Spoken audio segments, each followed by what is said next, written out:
Cummings, Director of State Operations. Happy Monday again, day 345 of Groundhog Day. Congratulations to the Tampa Bay Buccaneers.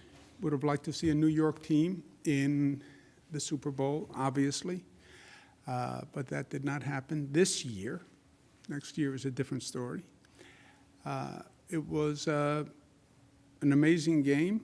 And what's right is right. Congratulations to the Tampa Bay Buccaneers. They won big, they deserve it.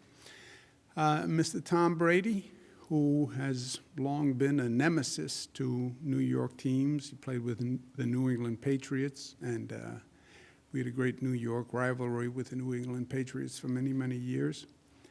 And he is smart and talented, and is going to go down in the history books just as an undeniably great player and a great team. Gronkowski, it's a fun game to watch, but there's next year, and we look forward to next year. Meanwhile, we're focusing on our three priorities, three tracks, right? You have to walk and chew gum at the same time. Government has to operate on multiple levels now, and it has to operate well and efficiently and produce. Control the COVID spread, vaccinate New York, reimagine, rebuild, renew, which is the reopening. All three tracks must continue simultaneously.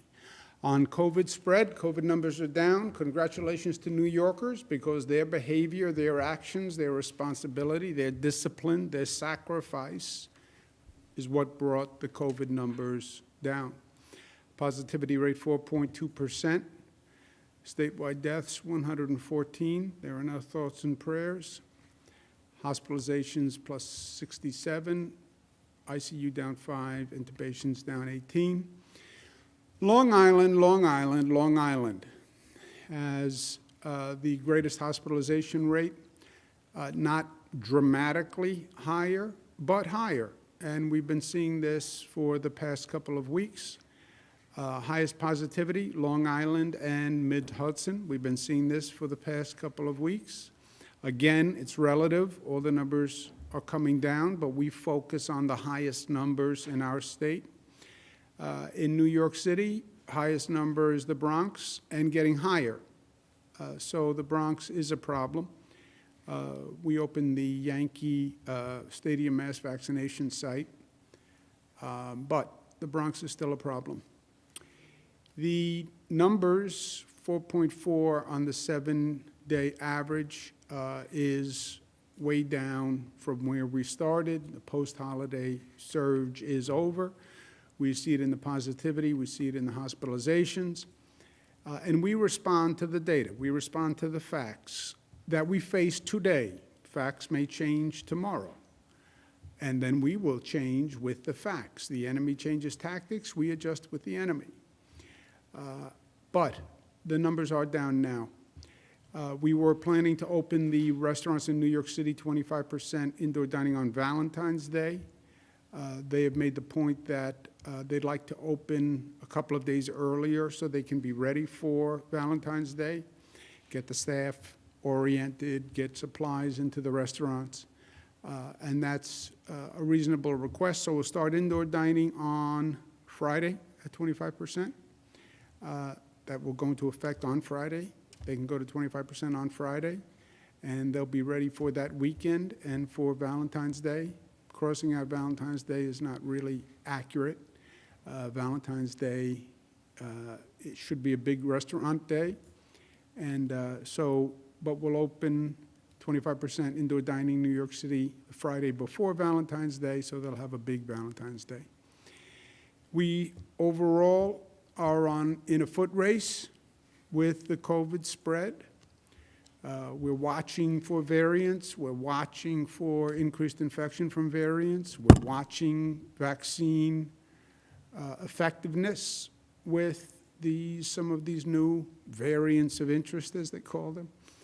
But the foot race is clear. It's rate of vaccination versus rate of infection. Vaccinate, vaccinate, vaccinate. Overall, statewide, 2.465, updating at 11:15. Obviously, that didn't happen. we're at about 90% of all doses allocated used in arms, and it's only Monday, right? So we get an allocation during the week, Monday, Tuesday, Wednesday, Thursday, depending on location. You'll get deliveries Monday, Tuesday, Wednesday, Thursday. It's Monday, we're already at 90% in arms. And this is what I've been trying to communicate. We get a supply on a weekly basis. It comes in Monday, Tuesday, Wednesday, Thursday. It's Monday, already 90% of that allocation is done. So we go week to week. By the end of the week, we basically exhausted the entire week's allocation, and then we wait for the next week's allocation. What has been helpful with the Biden administration is we know what we're going to get for the next 2 or 3 weeks. So at least we can plan and we can tell the local governments, this is the number you're going to get next week. You don't have it yet, but this is what you're going to get. So it has smoothed out the scheduling, but it's still week to week.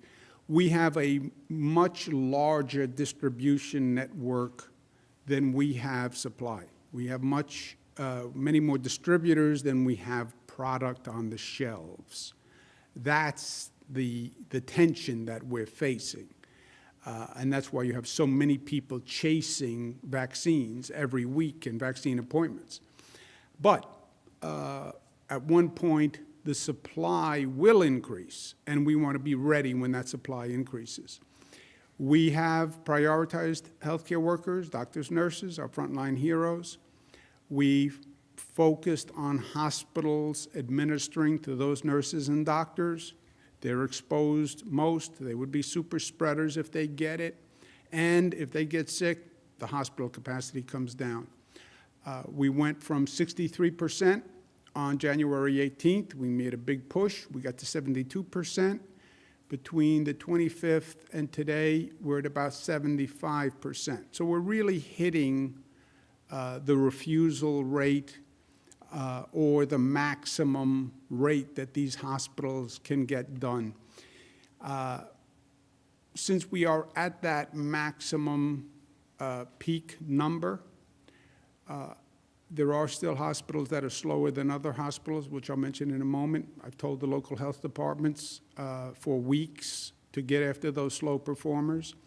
But we're going to take the excess allocation from the hospital workers and use it for people with underlying conditions, comorbidities.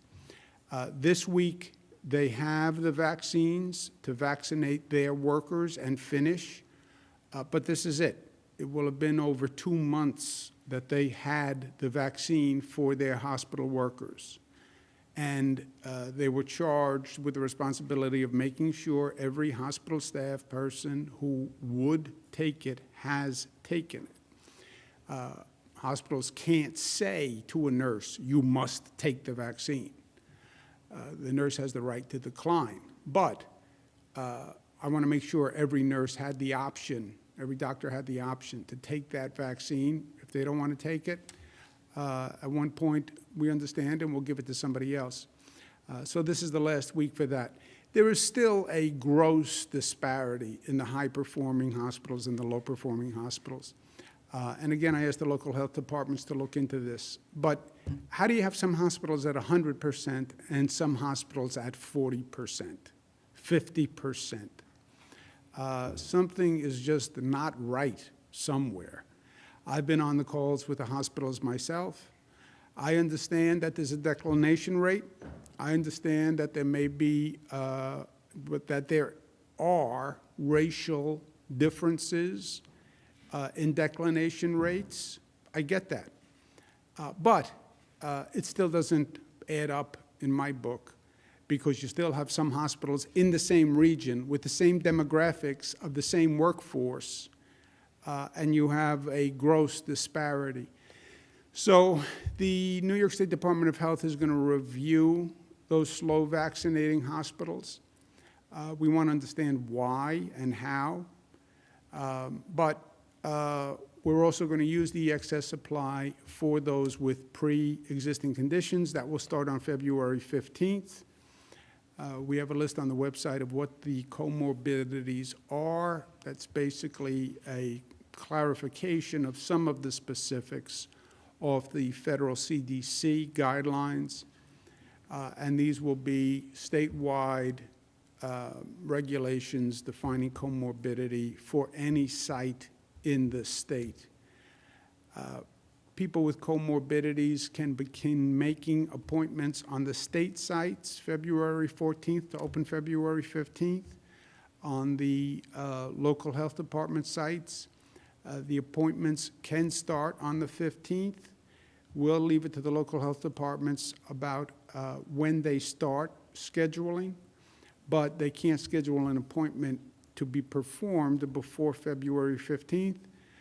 Local health departments want to coordinate with their hospitals, with their local doctor networks. That is up to them how they do that. You do need, this is for people with comorbidities as defined by the CDC and state guidelines. And the state guidelines are just a refinement of the CDC guidelines. There will be validation of the comorbidity. People will need to bring a doctor's letter or medical information that evidences that they have this comorbidity, or they now sign a certification when they get the vaccination. They'd have to certify that they have a comorbidity. Those three options are all available. We'll leave it to the local health department to determine what exact validation they want, but they have to validate. And the state will audit the local validation system in coordination with a system called Tiberius, which is the federal data system that we all signed on to that actually documents where the doses went. This is a precious resource. There will be fraud, there will be mistakes, there will be inefficiency. We understand that. But we will also audit to make sure the rules are followed. New Yorkers are fair. If you have a comorbidity, they get that 94% of the deaths are people with comorbidities. They also understood the prioritization of nurses, doctors, essential workers. So New Yorkers are fair-minded, and everybody wants this vaccine. But the rules should be followed. We don't want people abusing the system. New York State Department of Health will do a call with the county executives, local health departments to talk through and explain the comorbidity validation process. But it is still clear, and let's just understand the scope of where we are. We need an increase in the federal supply because we still have many people chasing a very rare and precious resource, the available doses. The Biden administration has increased the federal supply. Again, they're not making it in the basement of the White House. They're buying it from the drug companies. We understand that. But they are the only ones who can buy from the drug companies. So really, they control the spigot on the supply. They've increased it over 10% already in just a few weeks. And they have told us what the future allocations were, as I mentioned, which really helps our administration. But we need more. And I said on day one, when this started, everyone is going to say the same thing. I need more. Every governor in the United States will say, I need more. Every county executive in this state will say, I need more. Every politician will say, I need more, and we should help this group and this group and this group and this group. I get it. Everyone understands the dynamic. But you have a precious resource, and only Jesus could figure out how to feed hundreds with limited loaves of bread and fish, right? So we need to be fair in the allocation until the supply increases. What could make a big difference in the supply? Johnson & Johnson. They filed for emergency use authorization. That could be a game changer. Single dose, no super cold, refrigeration chain needed. That could make a major difference. So we need that major difference. We need that bump in the supply. Second doses now are allocated by the federal government. Here's your first dose, here's your second dose. The Biden administration is against using the second dose for the first dose. They're against delaying the second dose. Obviously, we follow federal guidance, and we have the added luxury of actually partnering and trusting this federal government when it comes to the professionalism. So we're following the federal guidance. There is still a question on excess doses. There's a long-term care facility program, the program that does nursing homes through pharmacies, et cetera. There will be excess second doses. Some people will not come back for their second dose for one reason or another, but there will be some fall off. We want to make sure we're using every dose. So excess in the nursing home program, or excess in the pharmacy program, or excess in second doses where people don't come back. How do we reallocate and use those? And those are issues that we're working through with the federal government. But the bottom line, which is the bottom line on this slide, you have 15 million New Yorkers who are ultimately in need of the vaccine. The supply is still about 300,000 per week. That takes 1 year at this rate. 1 year. So just a sober note, but also a realistic note. Well, why don't I get a vaccine today? Why don't we do all the police today? Why don't we do all the teachers today? Why don't we do all the developmentally disabled today?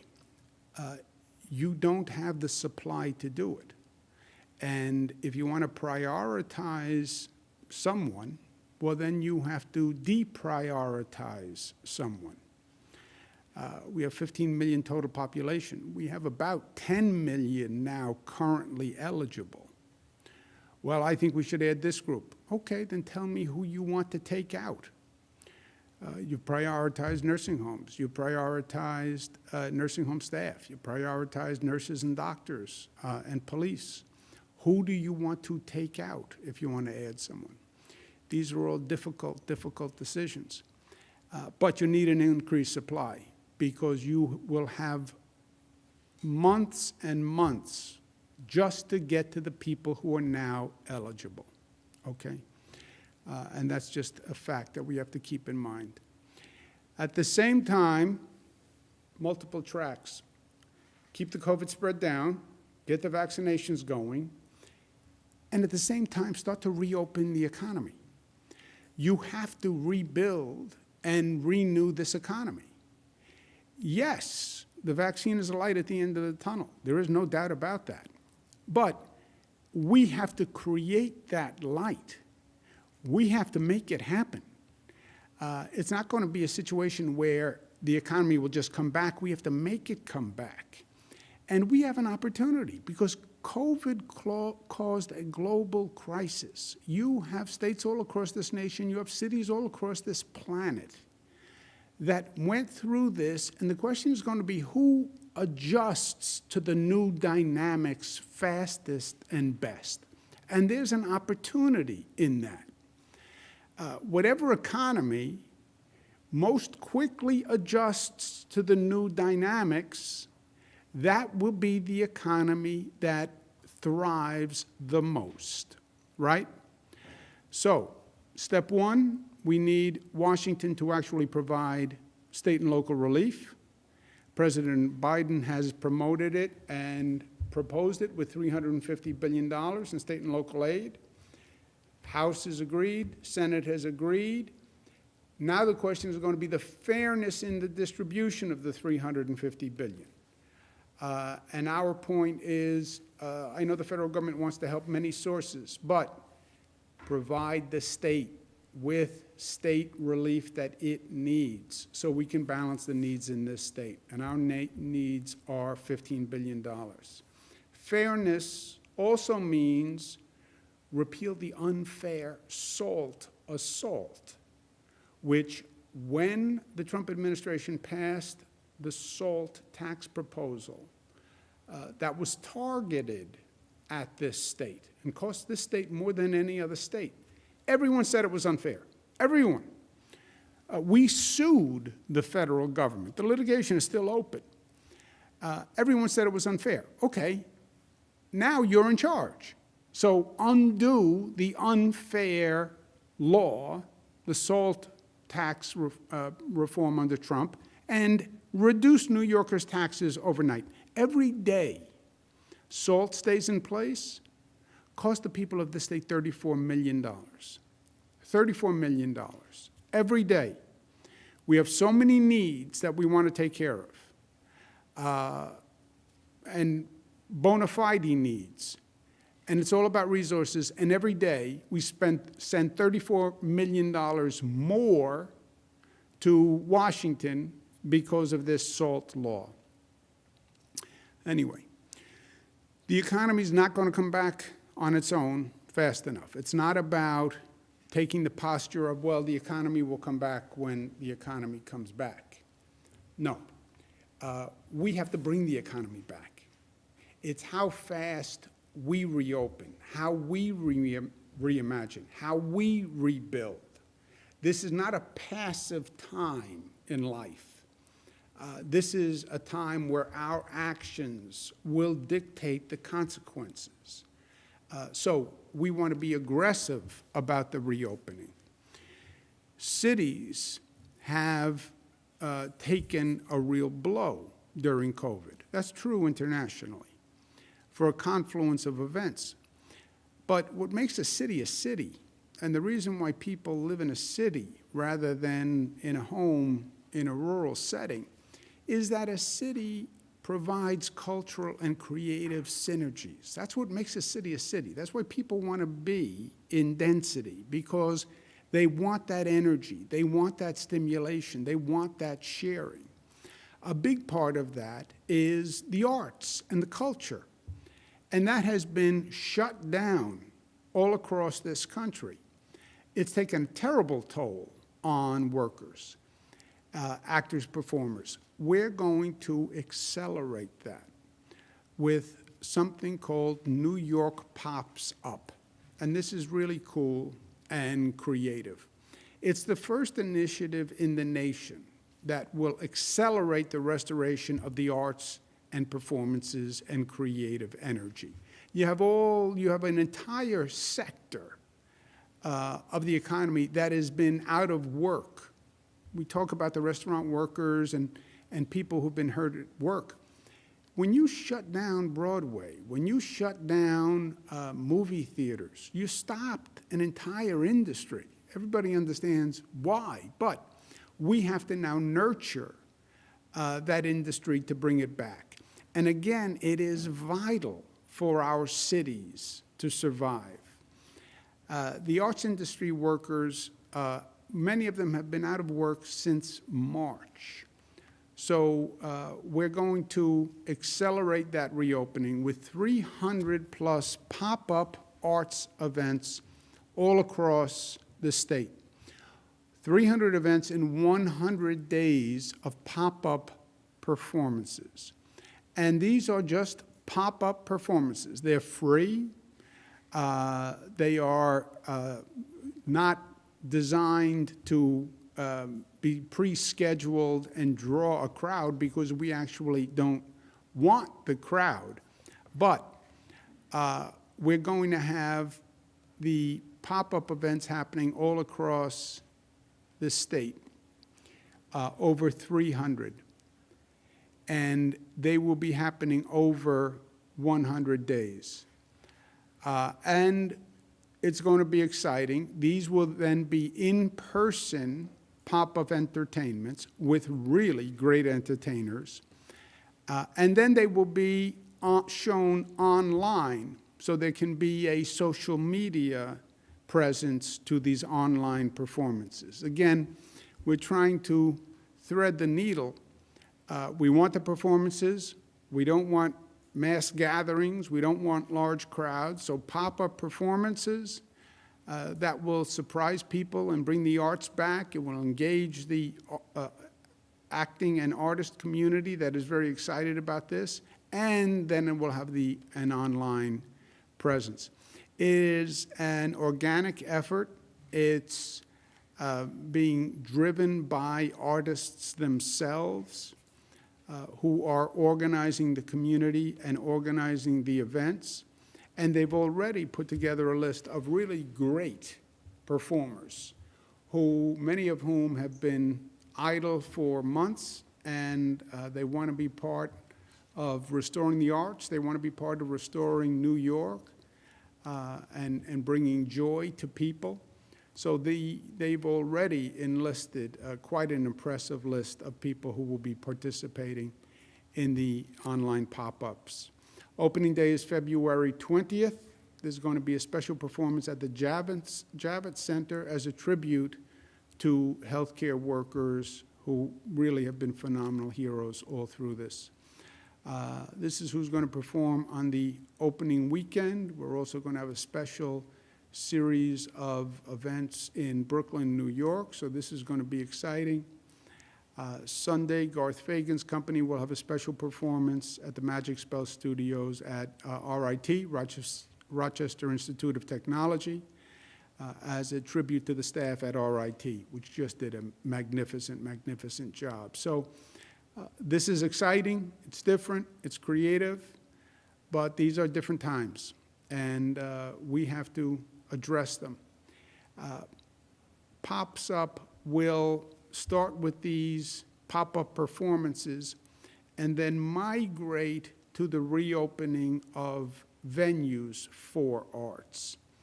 Again, our rapid testing, our testing protocol, opening sites with testing is something where New York wants to lead the way.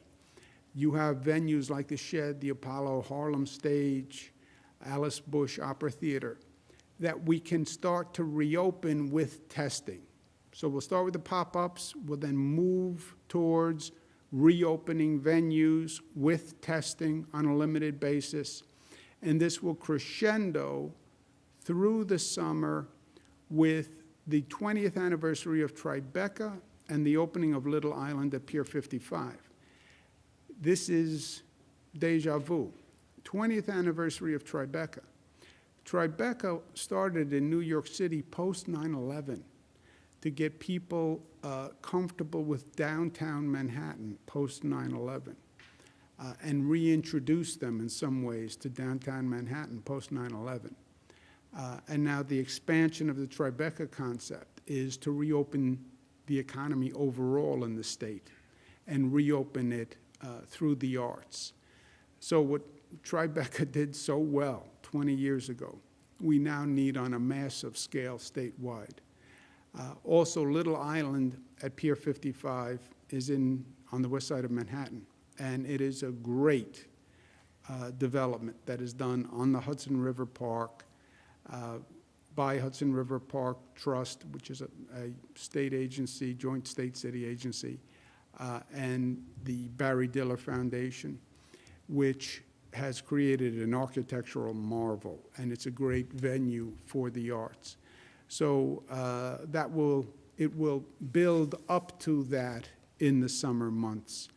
I want to thank Jane Rosenthal and Scott Rudin, who are fantastic New Yorkers and fantastic professionals, and they've been very helpful in organizing this.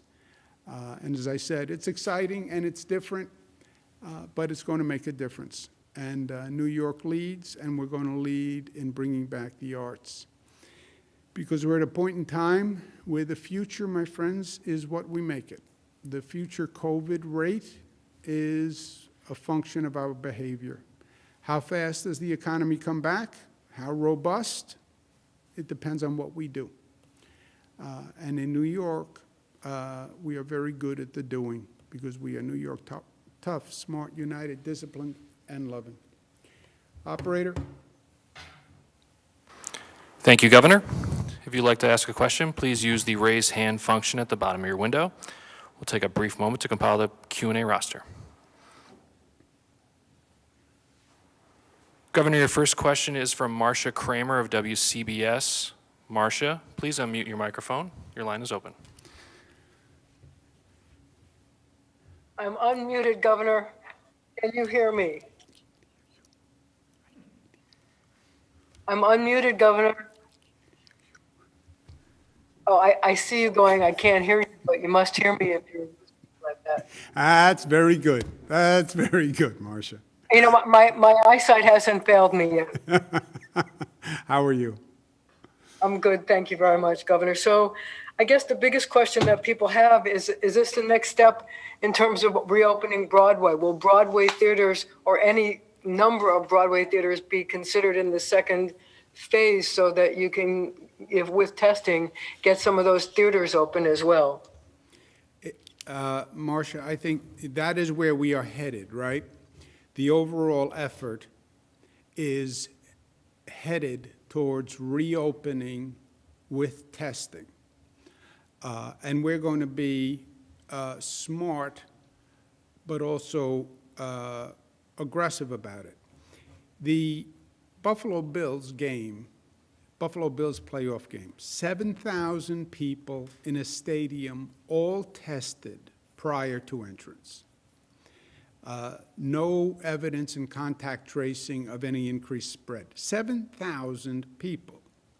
Now, stadium was outdoors, but it's 7,000 people, and you tested all the 7,000 people. If you can reopen using testing, take it to the next step. We just said catering halls, wedding ceremonies can go up to 150 with testing, right? Which is safe from a public health point of view.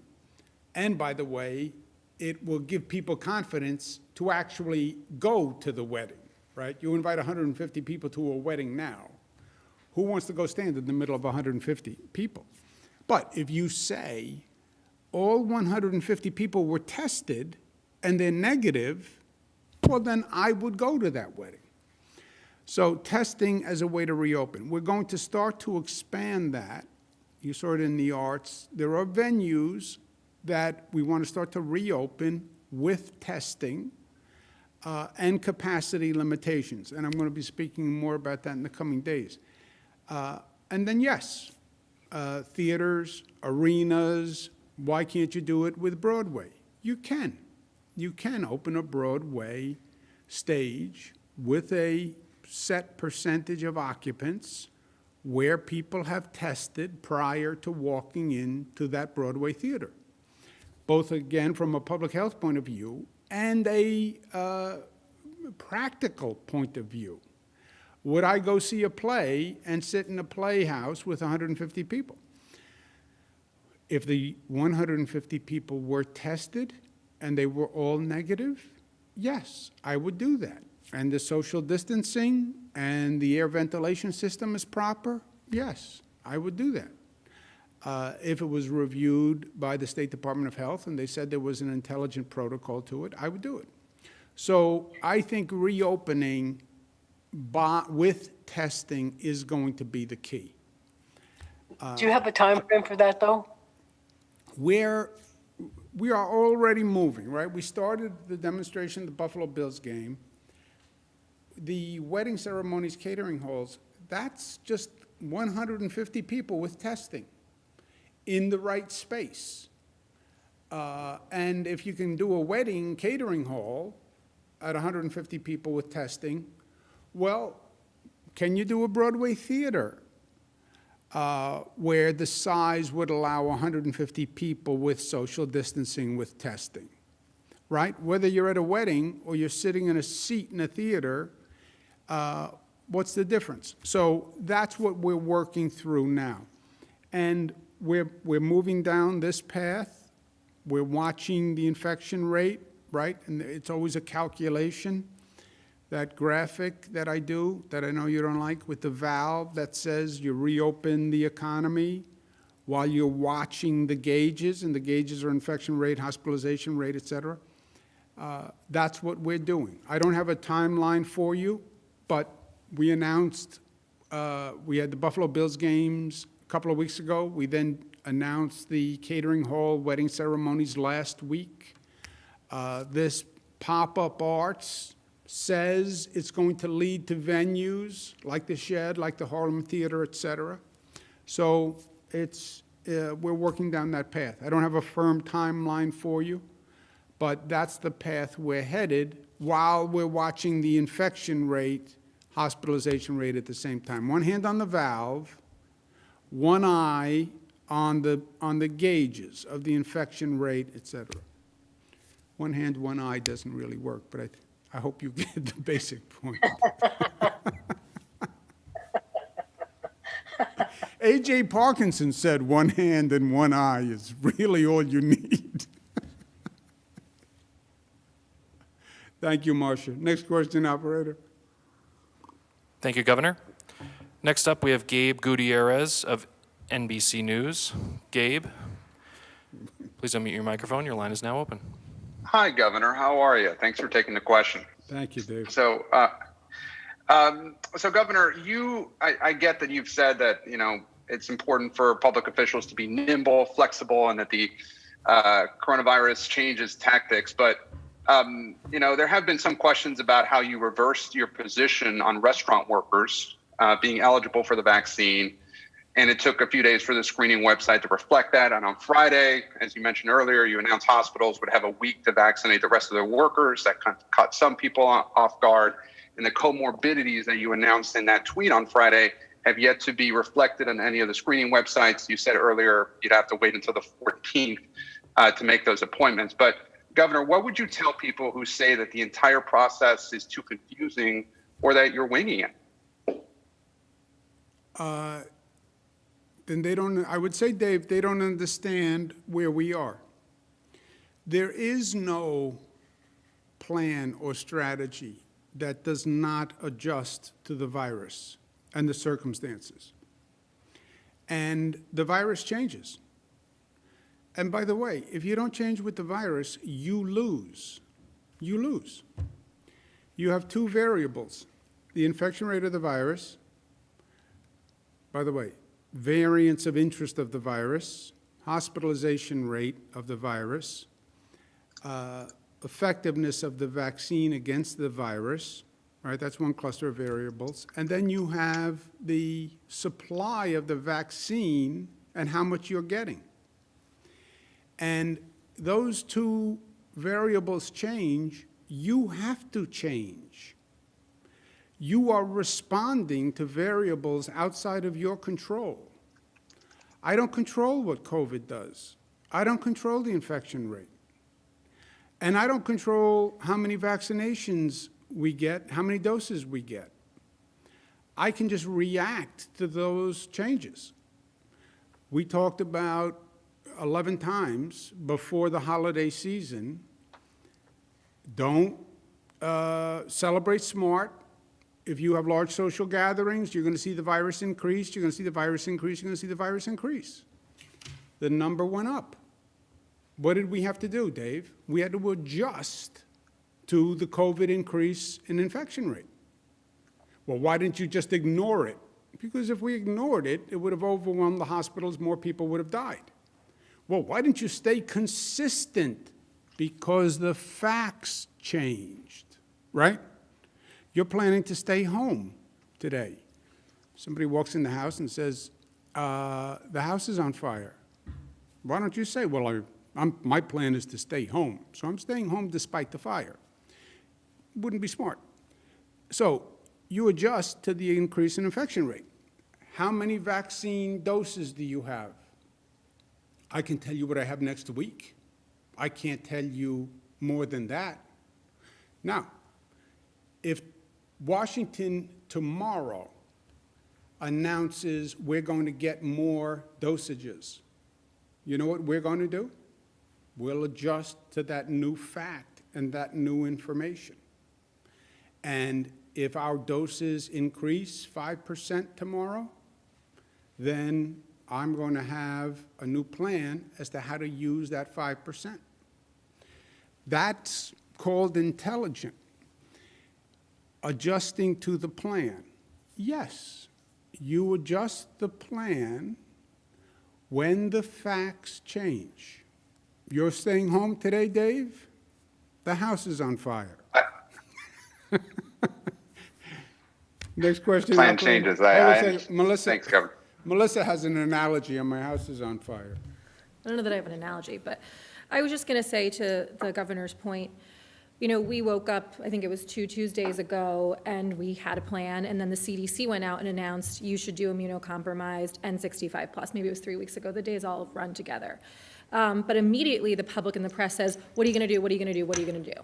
And we do our best understanding the demands of the public, wanting information, wanting answers. We sympathize with people who desperately want this vaccine and who are eager to get more information as to when they can go, when they can sign up, when is it my turn. But to the governor's point, we are in a position where we are reacting to things that we are directly out of our control. So we're doing our best. On Friday, we said it was going to be the 15th. That's the most lead time I think we've given on almost anything during this pandemic. I remember early on, we announced in the morning that the entire state was closing that night. But it's going to continue to be a push and pull and a frustrating process, and we ask the public just to be patient, and we're doing our best. And as the information changes, you are going to see changes coming from the administration. As we can get more vaccines out there, we are going to be adding to the eligibility category. And everyone here is just striving to make sure that every New Yorker can get on with their lives as quickly as possible, which I think is what we all want and need. Yeah, and Dave, let's not lose all intelligence, right, and all common sense. When the federal government announced we were getting 10% more vaccine doses, then I said we have more doses available, and we added restaurant workers. We are now, I believe, at our max on hospital workers, where we're at about 75% of hospital workers have received the vaccine. We're at 72, 73 about 10 days ago. I don't see that number going any higher. We do have an issue why the low-performing hospitals were so much lower.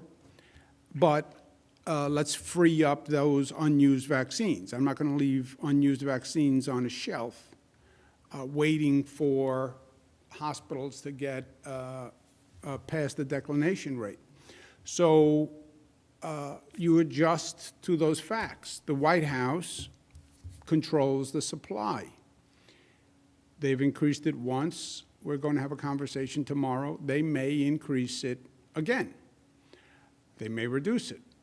Depending on what they decide, we will then change our plan. So yes, well, there's a lot of changes. Yeah, welcome to the war, my friend. Next question, operator. Thank you, Governor. Your next question comes from Sandra Tan from the Buffalo News. Sandra, your line is now open. Please unmute your microphone. Hi, Governor. Thank you. I had two questions. First is, if an otherwise healthy individual falsely certifies that they have some underlying condition like diabetes or high blood pressure, would that individual face any consequences for getting the vaccine under false circumstances? And my second question is, the state's vaccine tracker shows how many doses have been administered in each region, but not how many people have actually been vaccinated. The site also doesn't provide any breakdown of how much vaccine is being delivered to different parts of the state and to which types of distribution sites, like hospitals or pharmacies or local governments. Given the interest in vaccine distribution, is that something, is that information that can be added? Yeah, I have to check, maybe Larry or Dr. Zucker or Melissa can speak about the vaccine tracker. On your first question, look, everybody wants this vaccine. There was a lot, when this started, the skepticism about the vaccine was very high. And by the way, the skepticism about the vaccine is still high and is higher in Black and Hispanic communities. And it's a problem, and we have to deal with it. But when it became so rare and hard to get, there was like a shift where the demand went way up when people knew they couldn't get it. When it became rare and precious, then more people wanted it. So you now have roughly 10 million people every week chasing 300,000 vaccines. And you have people who sit on a computer all day trying to get an appointment for their mother or their grandmother or their grandfather or their brother or their sister. And they just sit there hitting the refresh key, and they look at all different sites from county government, state government. They're making phone calls. You have people who are desperate, right? Because they've been at home, they're locked up, they're afraid. So it is a precious resource. It is so precious that I believe some people will commit fraud. I was a former district attorney. I was a former attorney general. You tend to view these situations with an eye towards when you have a scarce resource and high demand, what might happen.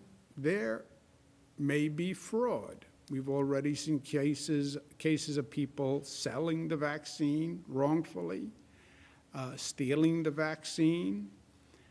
It's a valuable commodity. People would pay a lot of money for a vaccine right now, some people.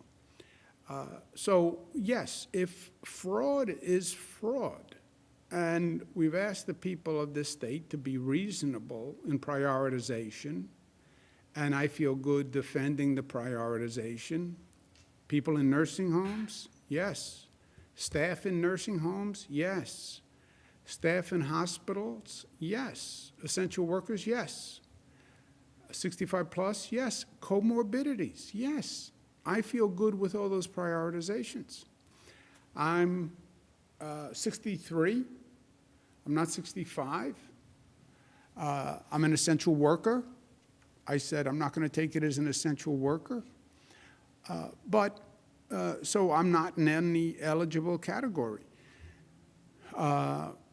If a person commits fraud and says they have a comorbidity when they don't, or lies about their age, then yeah, they committed fraud, and that has to be enforced. Otherwise, the whole system's a mockery. On the tracker, I don't know. Do you know, Melissa? Yeah, so the tracker, which we're continuing to build out, it's been a work in progress, much like the original site when we had testing and the mortality information, and then we added race. So we're going through that process again right now. I know it's not as fast as some in the public and the press would like, but we're working on it. Over the weekend, we added demographic data broken down by subcategories, so you can see the race and ethnicity of the consumption of the vaccine by 1A and 1B and 65 plus. We also added the hospital tracker, so you can see the hospital workers by region and broken down by county at the county level, and the nursing homes. So yes, we will continue to build that out. I will take back those specific ones today, and I'll see how quickly we can get them updated on the website. Thank you. We're also, just to be clear, whatever doses we have, every dose is precious, as I just explained. Every dose is precious, so we want to make sure every dose we get is in an arm.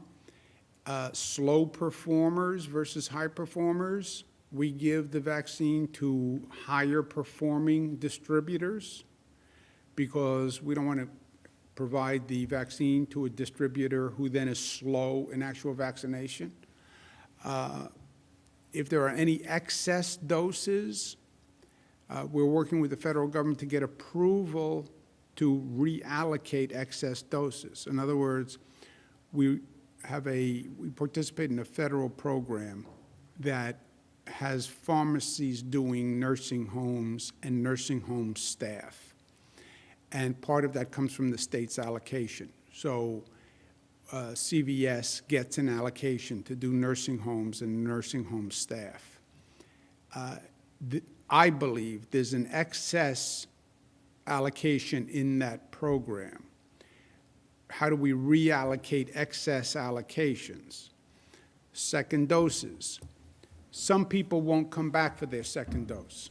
I get all the scientists say, give the second dose when you're supposed to give the second dose, which means don't use the second dose as a first dose. I get it. Everybody has to get the second dose at the right time. I understand that. But somebody doesn't come back for the second dose. How long do I have to hold the second dose? There'll be some people who don't come back, who forget, who just hear something else in the meantime, who change their mind. How do we use those excess second doses? That's something else. So we're constantly scraping and scratching to get any available doses and getting them to the fastest distributors. Frankly, the single fastest distribution mechanism are the mass vaccination sites. If you're talking about just throughput, those are the fastest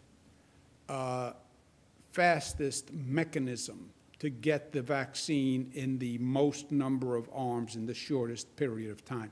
Javits Center, Yankee Stadium, Jones Beach, Stony Brook, mass vaccination sites.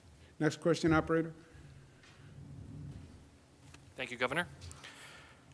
Next up, we have Sonia Rincon from 1010 Wins. Sonia, your line is now open. Please unmute your microphone. Hi, Governor. Question about New York PopsUp and the performances and performers. Will these be union performances? As you know, many union performers now no longer qualify for their usual health insurance because they barely worked in 2020, and unions help set safety guidelines. I would have to, Sonia, first, good to hear your voice, Sonia. I do not know is the honest answer. So I would have to check.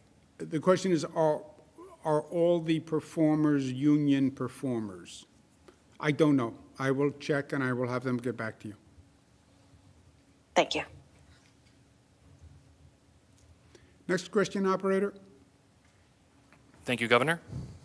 Next up, we have Narmeen Chaudhry from WPIX. Narmeen, your line is now open.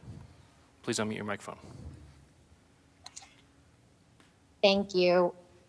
Hello, everyone. I want to ask you a bit of clarity in regards to the healthcare workers. You essentially said this is a final week for hospitals to get their healthcare workers to get the vaccines that have been allocated to them. But a point of clarification, could they change their minds? Do they have to go through the state like everyone else when it comes to that time that they perhaps want it later on? Also, I want to slip in one more quick one. Long Island, you've mentioned for a couple of weeks as being a problem area, but I have not seen them included in the microcluster strategy yet. Is there intention to do so? Yeah, I only heard about 1 out of every 4 words. So I think I get the gist of the question. The healthcare workers, a hospital has had over 8 weeks to vaccinate their healthcare staff, okay? And these are people who don't have to go anywhere else. They're in the hospital, just come to in the hospital, give you the staff in the hospital. I have been pushing every briefing, hospital management to get as many hospital workers vaccinated as possible. We're up to about 75%, which is good. When we started, we were like in the low 60s. There is going to be a percentage of people who will not take it, and I understand that. There's a differential now between the Black and Hispanic community that has a higher declination rate than the white community. We're working on that. But you're at 75%. Is the declination rate about 25%? Maybe. But it's been 8 weeks, and we've done everything we can, and we're going to use the excess. Anybody who changes their mind, we get from the hospitals on a nightly basis how many people are on their staff who have not declined and would take it. And we'll make sure anyone who will take it will have the allocation. We just don't want to allocate more than we're needing. That's true on the hospital program, that's true on the nursing home program, and that's true for the second dose program. Allocate what you need, but not more than what you need. A hospital worker who changes their mind, the hospital says, I need some dosages for them, and the hospitals will continue to get an allocation, just not as great as they have been getting. The nursing home program, I believe there is excess in that program that we can reallocate. Second doses, I believe there are some people who are not coming back for the second dose.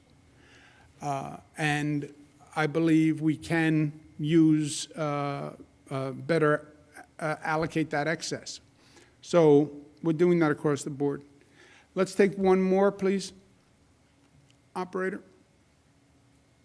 Thank you, Governor. Your final question comes from Andrew Siff of WNBC. Andrew, your line is now open. Please unmute your microphone. Good afternoon, Governor. So with regard to making appointments for the comorbidities, if I understand correctly, your website will open with that as a possibility on Sunday.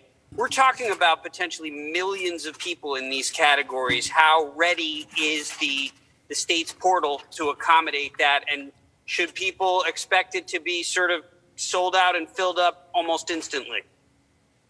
I think, Andrew, I will confirm either Melissa or Larry or Howard or Kelly on the time it's opening. Look, you are right, and let's state it even more bluntly. 10 million New Yorkers are chasing 300,000 vaccines. 10 million New Yorkers are chasing 300,000 vaccines every week. That's what's happening.